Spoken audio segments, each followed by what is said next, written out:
मेरे पास संसाधन नहीं था, पैसा का तो हमेशा दिक्कत था, मैं एजुकेशन लोन ले चुका था, उसका भी ईएमआई का प्रेशर था। घर पे तो ये लगता था कि जैसे ही मेरा बीटेक होगा, बहुत अच्छा पैकेज लेके मैं बहुत अच्छा करूँगा, तुरंत ही सब कुछ चेंज हो जाएगा। सबने मुझे मना किया कि नहीं, आप इस सेक्टर में मत आओ, क्योंकि इसमें कोई सर्टेनिटी नहीं है कि फ्यूचर में आपका क्या होगा। जो मेरे संबंधी थे सब मम्मी पापा को भी ताना देते थे कि कुछ नहीं हो पाया इससे, आप लोग कहते थे ये बहुत आगे बढ़ेगा। और वहाँ से मैं बहुत परेशान होने लगा था। पागलपन था कि मैं कूद गया था इस सेक्टर में कि नहीं, इसी में मुझे कैरियर बनाना है, इसी में मुझे आगे बढ़ना है। नमस्कार, मेरा नाम रवि रंजन झा है और मैं पिछले 6 वर्षों से दरभंगा में मैथमेटिक्स कोचिंग चला रहा हूँ। मेरा जन्म दरभंगा शहर से 50 किलोमीटर दूर एक छोटे से गांव बेक में हुआ था। मुझे शुरू से ही गणित के प्रति बहुत रुचि था और मैं मैथ में बहुत अच्छा करता था। 2009 में जब हम 10th पास किए तो उस समय एक ट्रेंड था कि अगर आपका मैथ अच्छा है तो आप इंजीनियरिंग सेक्टर में जाना चाहते हैं। और मैं भी दरभंगा या पटना कहीं पे आके जेईई मेन और आईआईटी का तैयारी करना चाहता था। लेकिन उस समय मुझे कोई आइडिया नहीं था कि आईआईटी क्या होता है, AIEEE क्या होता है। बस मैं साइंस लेके पढ़ना चाहता था।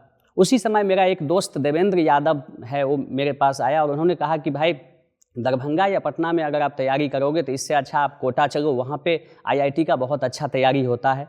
लेकिन मुझे पता नहीं था कि कोटा का कितना फ़ी है कोचिंग का, और मेरे परिवार भी मैंने आर्थिक रूप से उतना सक्षम नहीं थे वहाँ के फ़ी को, वहाँ का जो लाइफ स्टाइल है, वहाँ का जो खर्चा है, उसको एफोर्ड करने के लिए। बट फिर भी मैं चला गया उसके साथ कोटा की, जाके देखते हैं कि वहाँ पे कितना खर्चा, अगर हो पाएगा तो ठीक है, वहाँ की पढ़ाई को हम समझ पाएंगे तो ठीक है, अगर नहीं समझ पाएंगे तो फिर वापस मैं दरभंगा आ जाऊँगा और यहीं पर मैं पढ़ाई करूँगा।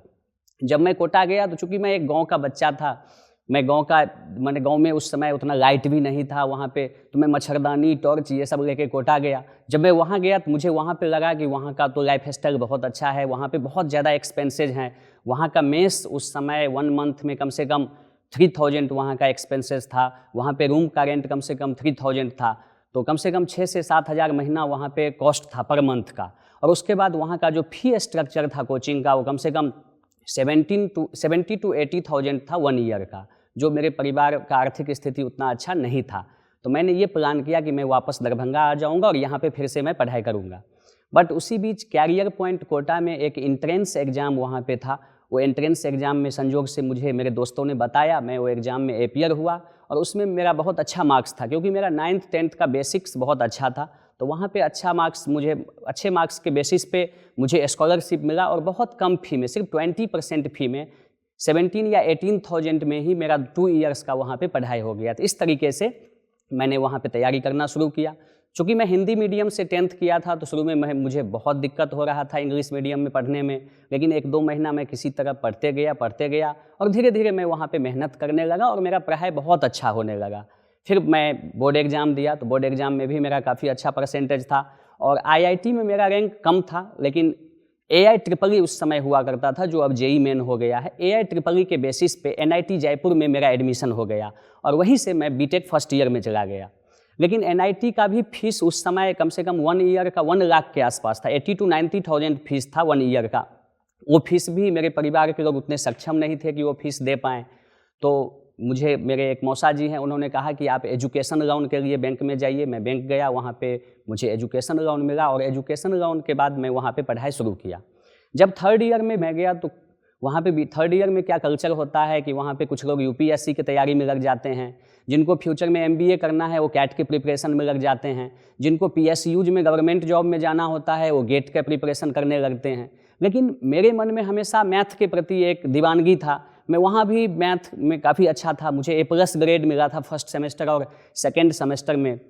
तो मुझे लगता था कि मेरा ये स्ट्रेंथ है, मुझे इस सेक्टर में आगे बढ़ना चाहिए और साथ ही साथ सोसाइटी के लिए भी मुझे कुछ करने का अपॉर्चुनिटी मिलेगा। अगर मैं जॉब में जाऊँगा तो कहीं ना कहीं मैं फिर बाद में नहीं आ पाऊँगा कोचिंग सेक्टर में, क्योंकि एक बार जब मैं जॉब में जाऊँगा तो फिर उसको स्विच करना मुश्किल हो जाएगा।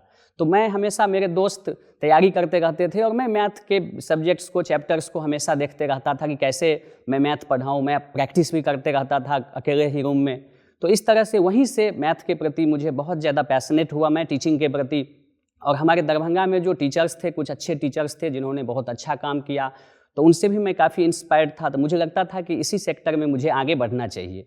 बट जब मैंने फर्स्ट टाइम 4th ईयर में जब मैंने अपने परिवार में सबको कहा तो सब लोग काफ़ी आश्चर्यचकित हो गए। सबने मुझे मना किया कि नहीं, आप इस सेक्टर में मत आओ, क्योंकि इसमें कोई सर्टेनिटी नहीं है कि फ्यूचर में आपका क्या होगा, आप क्या करोगे, और लोग क्या कहेंगे कि आप बीटेक करके एनआईटी से उसके बाद आप जो है सो टीचिंग सेक्टर में आ गए। टीचिंग उस समय एक ये भी ट्रेंड था 2016-15 में कि जब कुछ नहीं होता है तब लोग टीचिंग सेक्टर में आते हैं। लोग गवर्नमेंट जॉब का तैयारी करते हैं, जब यूपीएससी बीपीएससी नहीं हो पाता है, कुछ कर नहीं पाते हैं, तो कोचिंग पढ़ाना स्टार्ट करते हैं। ये एक ट्रेंड था, बट मैं तो पैशनेट था, मुझे पता नहीं क्या हो गया था, मुझे लगता था कि मैं इसी सेक्टर के लिए बना हूँ और इसी में मैं अच्छा कर सकता हूँ।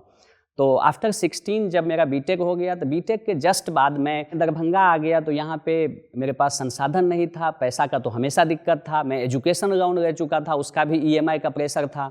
फिर साथ ही साथ मैं कुछ दोस्तों से, मामा से, इधर उधर से मैं पैसा लेके किसी तरह वहाँ पे मैनेज किया था बीटेक में, तो उस सब का भी इश्यू था। और घर पे तो ये लगता था कि जैसे ही मेरा बीटेक होगा, बहुत अच्छा पैकेज लेके मैं बहुत अच्छा करूँगा, तुरंत ही सब कुछ चेंज हो जाएगा। जो भी घर में थोड़ा बहुत सेविंग था वो सब मुझ में इन्वेस्ट कर दिए थे, सब पूरा ख़त्म हो गया था। घर में आमदनी का भी बहुत ज़्यादा स्रोत नहीं था, और उसी टाइम मेरे पापा भी बीमार हो गए थे, बहुत सीरियस बीमार हो गए थे। तो आर्थिक समस्या तो शुरू से ही था और उस समय कुछ ज़्यादा हो गया। और दूसरा ये था कि मैं पहले बहुत स्किनी था, बहुत पतला था। तो जब मैं यहाँ आया तो यहाँ पे जब हम रूम खोजने गए कोचिंग के लिए, तो सब लोग हंसते थे कि भाई बीटेक करके कोचिंग पढ़ाना चाहते हो। रूम ऑनर भी, मतलब जो रूम ऑनर थे वो भी हंसते थे। जब मैं फर्स्ट रूम, एक छोटा सा रूम खोजा, मैं 4000 पर मंथ का रेंट था उसका। रूम ऑनर कई बार कहते थे कि 4000 आपको पर मंथ देना होगा, 5 तारीख तक देना होगा, क्योंकि उनको विश्वास ही नहीं था कि मैं रूम रेंट दे पाऊँगा। क्योंकि मैं एक स्टूडेंट ही था उस टाइम, 2016 में मेरा 22 ईयर से ही एज हुआ था। जस्ट मैं फ्रेशर था, मुझे कोई अनुभव नहीं था टीचिंग का, किसी सेक्टर का कोई अनुभव नहीं था। लेकिन एक मतलब पागलपन था कि मैं कूद गया था इस सेक्टर में कि नहीं, इसी में मुझे कैरियर बनाना है, इसी में मुझे आगे बढ़ना है। सब लोग बहुत हंसते थे, जो भी मेरे टीचर्स थे जिनका मुझ पे बहुत उम्मीद था, बहुत ज़्यादा, क्योंकि मैं पढ़ने में बचपन से ही थोड़ा ठीक ठाक था, मेरा एकेडमिक परफॉर्मेंस भी ठीक ठाक था। तो सबको उम्मीद था कि मैं गवर्नमेंट जॉब में जाऊंगा या प्राइवेट सेक्टर में ही कोई अच्छे पैकेज पे जॉब करूंगा। तो सब लोग बहुत हंसते थे, बहुत मजाक उड़ाते थे। जो मेरे संबंधी थे सब मम्मी पापा को भी ताना देते थे कि कुछ नहीं हो पाया इससे, आप लोग कहते थे ये बहुत आगे बढ़ेगा। और वहाँ से मैं बहुत परेशान होने लगा था। बट मुझे ये था, अपने ऊपर विश्वास था कि मैं बहुत अच्छा कर सकता हूँ, क्या, क्योंकि मेरा बेसिक्स अच्छा है और मैं मेहनती हूँ, मैं मेहनत करके चीज़ों को ठीक करूँगा। तो स्टार्टिंग में मैं एक बहुत ही छोटे से रूम में, जिसमें 15-20 बच्चे बैठ सकते हैं, उस रूम से स्टार्ट किया। लेकिन मैं बहुत सौभाग्यशाली समझता हूँ कि फ्रॉम द फर्स्ट डे जब मैं दरभंगा आया और मुझे रूम भी नहीं मिला था, तब से ही बच्चों का प्रेशर, मतलब बच्चे मुझे फ़ोन करके पूछ रहे थे कि सर बैच टाइम क्या है। और इवन कुछ बच्चे तो मेरे डेरा पे आके पढ़ना शुरू कर दिए, जबकि मेरे कोचिंग का ओपनिंग भी नहीं हुआ था।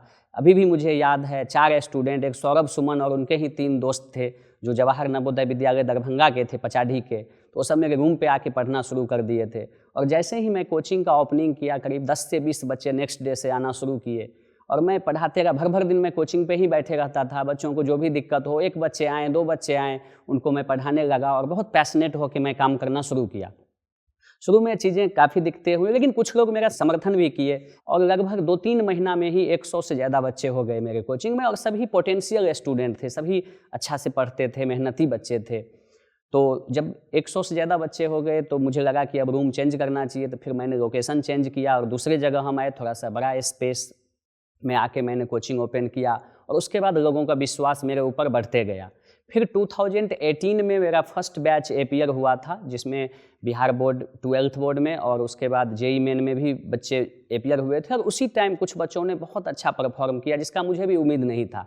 तो वहाँ से मुझे बहुत कॉन्फिडेंस आया कि मैं बहुत अच्छा कर सकता हूँ इस सेक्टर में। और उसके बाद जैसे जैसे समय बीतते गया, बच्चों का, पेरेंट का, सबका विश्वास बढ़ते गया। और धीरे धीरे जो लोग मुझे अपोज करते थे वो भी समर्थन करने लगे, क्योंकि उनका ही कोई रिश्तेदार या छोटा भाई या कोई अगर दरभंगा में मैथ पढ़ना चाहता था तो मुझे ही सजेस्ट करते थे। और इस तरीके से बच्चे बढ़ते गए, सबका विश्वास होते गया। और 2019 में मेरे एक स्टूडेंट का दरभंगा डिस्ट्रिक्ट में टॉप 5 में रैंक आया।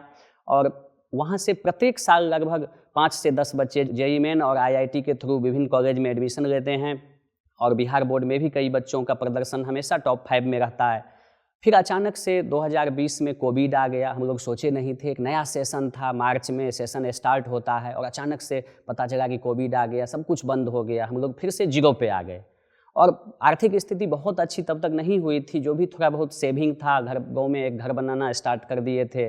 फिर जो भी थोड़ा बहुत सेविंग था, बैंक का EMI भी देना था।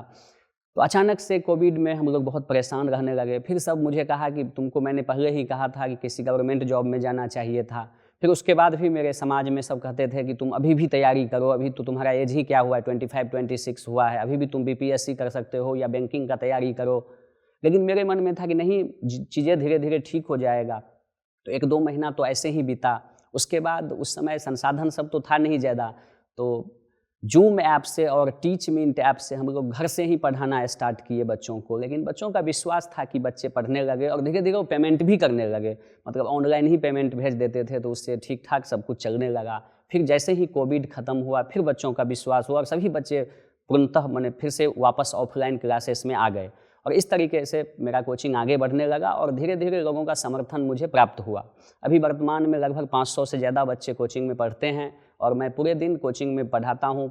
मैं अभी भी बच्चों के प्रति, मेरी कोशिश यही होती है कि जो भी बच्चे अगर हर दिन आते हैं तो कुछ ना कुछ सीख के जाएं कोचिंग से। ऐसा ना हो कि उनका समय बर्बाद हो, कुछ सीख नहीं पाएँ। और मैं बहुत ईमानदारी से काम करता हूँ। मेरी कोशिश होती है कि बच्चों को अच्छे से पढ़ाया जाए, उनको भविष्य के प्रति जागरूक किया जाए। अंत में मैं यही कहना चाहूँगा कि देखिए, मैथमेटिक्स एक बेसिक नीड होता है।